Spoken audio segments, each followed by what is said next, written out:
నమస్కారం అండి. నేను మీ ముచ్చిక రంజిత్ కుమార్ ద్వారా. ఇప్పుడు కాలం ఎవరి కోసం ఆగదటండి ఫస్ట్ పాయింట్. రెండో పాయింట్ ఏంటంటే శ్మశానం ఎవరిని తేడాగా చూడదట. మూడో పాయింట్ ఏంటంటే కర్మ ఎవరిని వదిలిపెట్టదటండి.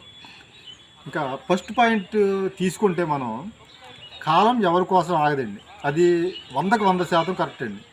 కాలం మీరు ఎంత డబ్బు ఖర్చు పెట్టినా, ఎంత ఆస్తి అంతస్తులు ఇచ్చినా కానీ జరిగిపోయిన కాలం మళ్ళీ తిరిగి రాదండి. నేను చెప్పేది ఏంటంటే కాలం మనం గతంలో గడిచిపోయిన కాలం, చిన్ననాటి స్మృతులు అంటారు కదా, పాతనాటి జ్ఞాపకాలు, చిన్ననాటి జ్ఞాపకాలు, మధుర క్షణాలు అవి. మీరు అప్పట్లో చేసిన ఆ ఆటలు పాటలు చదువు ఇవన్నీ జరిగిపోయిన తర్వాత, మంచి అయినా చెడైనా అది జరిగిపోయిన తర్వాత మళ్ళీ రాదండి. కాలం ఎవరి కోసం ఆగదు. చెప్పాను కదండి, మీరు ఎంత డబ్బు ఇచ్చుకొని కొనలేరు, అది కొనలేని వస్తువు.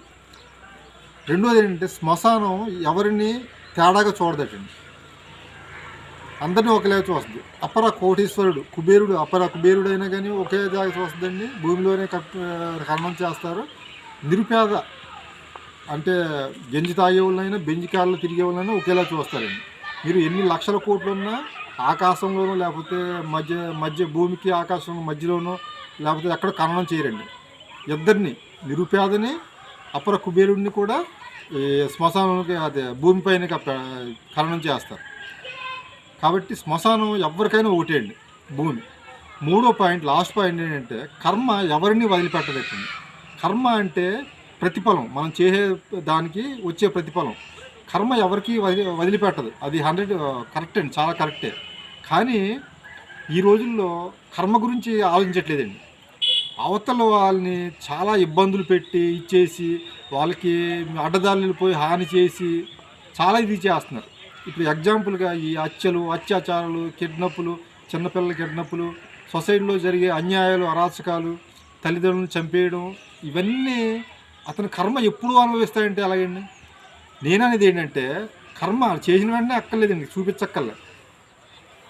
మరుజన్మలో అంటారండి, లేకపోతే కాలం ముందు జరుగుద్ది అంటారు. అప్పుడు కాదండి, అతనికి తెలిసేలాగా జరగాలంటే కర్మ ఎప్పుడు కాదండి. ఆయన చేసిన అరాచకాలు, అన్యాయాలు చేసినప్పుడు వాళ్ళ కర్మ అనేది ఆయన అనుభవించేలాగా ఉంటే బాగుంటుందండి. సో నేను ఈ వీడియో ద్వారా చెప్పేది ఏంటంటే ఫస్ట్ పాయింట్, కాలం ఎవరి కోసం ఆగదు.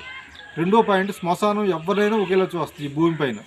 మూడో పాయింట్ మాత్రం కర్మ ఎవరిని వదిలిపెట్టదు అన్నారు కదండి. కానీ అతను చేసే కార్యక్రమాలు, పనులను బట్టి అప్పట్లోనే ఆయన అనుభవించేలాగా ఉంటే ఇంకా బాగుంటుందని కోరుకుంటూ ఈ వీడియో చేస్తాను. నమస్కారం.